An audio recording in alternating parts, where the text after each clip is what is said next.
Today in our 2007 Chevrolet Suburban, we'll be having a look at and installing the Firestone Coil-Rite air helper springs for the rear axle, part number F4108. All right, here's what our airbags look like installed.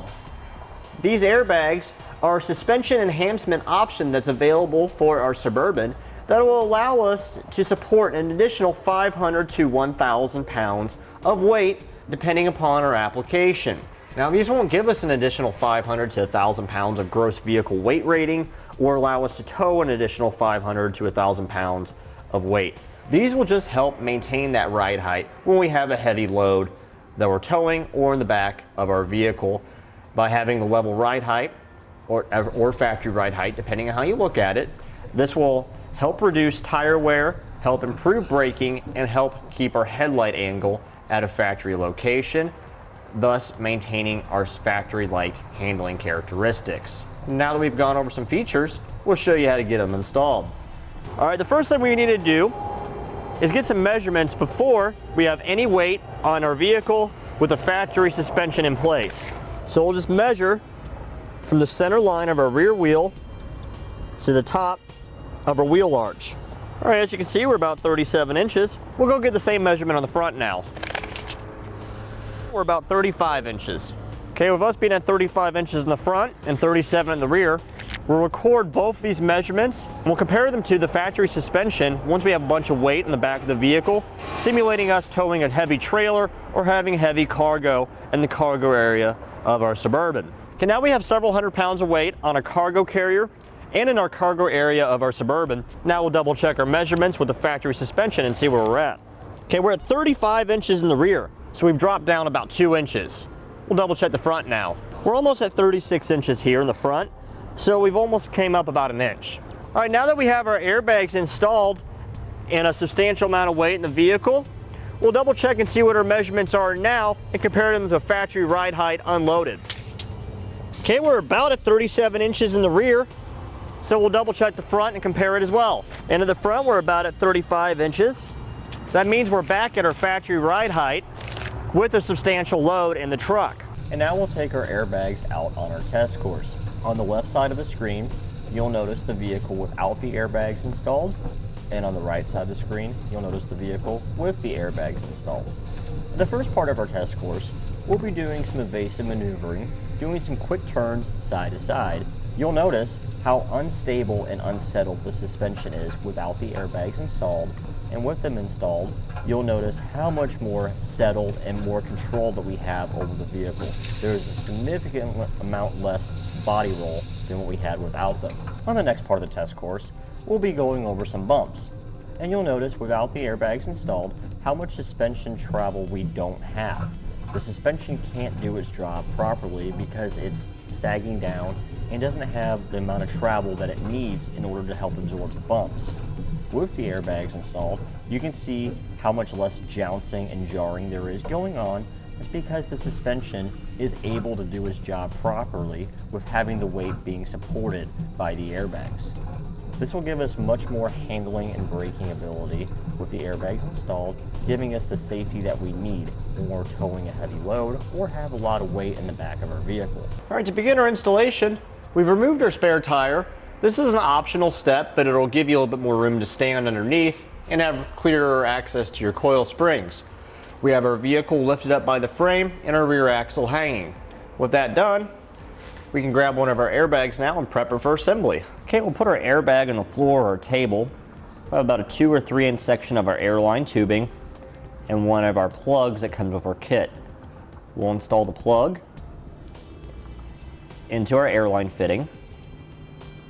Now we'll take our airbag, compress it to let all the air out of it, and we'll push on our hose here. This will keep air from getting back inside of it. All right, now we'll take our airbag. We want our fitting facing towards the top. We'll start with that in first, and we'll squeeze it into position and start working it up our coil springs.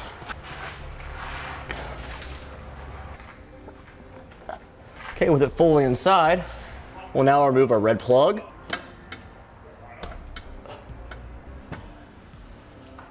With our plug removed, we'll now work it in the proper shape where it will fully expand. With it expanded, we'll now push it all the way down. Our fitting at the top has a push disconnect on it. When we push down on the sleeve, we can remove the airline. So I'll just take a wrench to slide down over the fitting and pull out our airline. All right, now we'll repeat the same process on the passenger side in order to get our airbag in place. So we'll take our airline tubing here, feed it through the top of our coil spring pocket, where it'll come through this hole right here.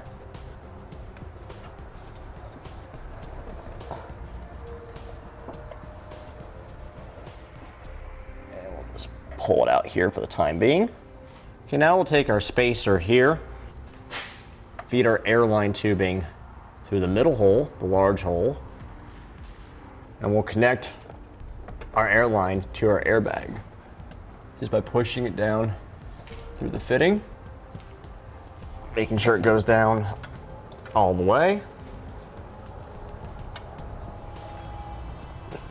And now we'll push our whole airbag assembly upwards, making sure we don't pinch our airline at all. Now our kit comes with 2 push connect fittings to add air to our airbags individually, so you can have one side higher than another if you have an uneven load. However, in our case, we are only going to use one with a union fitting here that we have available on our website as part number F3025-1. This will allow us to air both airbags simultaneously just off one fitting. Okay, we went ahead and routed our driver's side airline over our cross members here in the frame, following along our filler neck hoses right here. So right between our 2 cross members, we'll use an airline tubing cutter, which we have available on our website as part number F9009. And we'll make a cut right in the middle, making sure it's nice and square. Now we'll place in our T-fitting where we cut it, our union. Combining our 2 lines back into one. This spot here will be our line going over to our passenger side. Okay, now we opened up our gas door because this will be a perfect place for us to mount our inflation valve, so we don't have to drill any holes in the exterior body of the vehicle. Since we have a plastic fascia, we don't really have a good place to mount this to a bumper or anything like that. So right here in this plastic part right here, next to our gas cap we can drill a hole right in this area. And it'll be easy access for us to get to our inflation valve, and when our gas door is closed, it'll be protected from the elements and hidden. So we'll just drill a 5/16 inch hole through this area.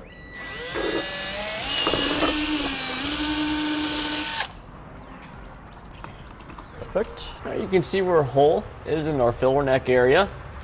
We're underneath the vehicle again, so we'll feed our airline tubing through that hole and go up top and pull out our excess. Okay, now we're going to have a few inches sticking out. We'll cut off our excess here, make sure we have a straight cut. All right, so we're underneath our vehicle again. We'll grab our airline that we trimmed off the end from now. We'll just take our fitting, push it on, go all the way in, make sure it's secure by pulling back. We'll place on one of our flat washers, and we'll stick it back through the hole. Okay, with our fitting pushed through, we'll drop on another washer, and we'll thread on our nut.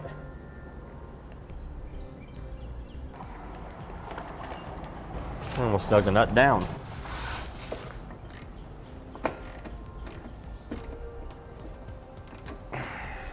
All right, with our valve stem in place, we'll now thread on our cap to help keep any dirt and debris out of it. All right, we went ahead and plugged in our airline tubing to our passenger side, just like we did on the driver's side, and brought it over this cross member here, keeping it away from our exhaust. Now we'll just measure off how much we're gonna need to plug into our union. We'll leave a few extra inches on it in case we ever need to make a new connection.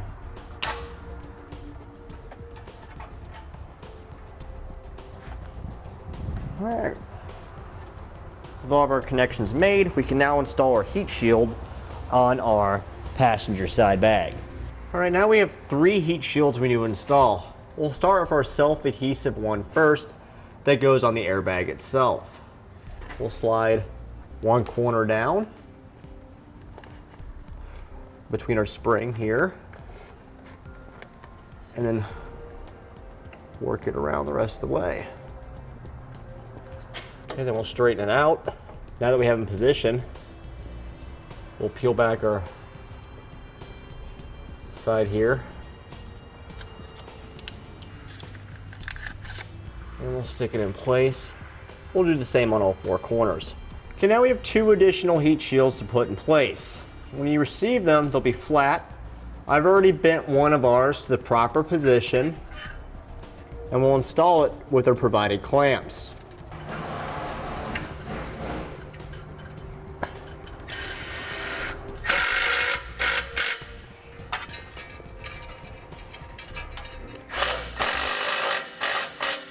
So this one's slightly different. We don't need to bend it more than 2 ways. So we'll bend our tabs out and we'll attach it in this manner here. Okay, if you have the clamp started first, you have one less thing to hold on to. So then you can put the heat shield over and tighten it down.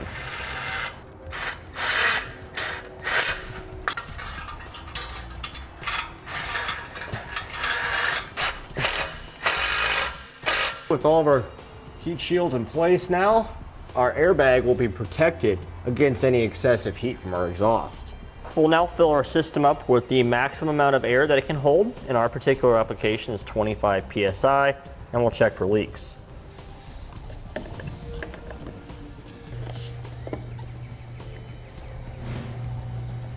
We'll use some soapy water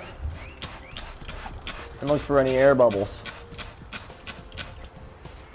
If we see any big bubbles appear, we know we have a leak. We'll spray all of our fittings like this. And that completes our look at and installation of the Firestone Coil-Rite air helper springs for the rear axle, part number F4108 on our 2007 Chevrolet Suburban.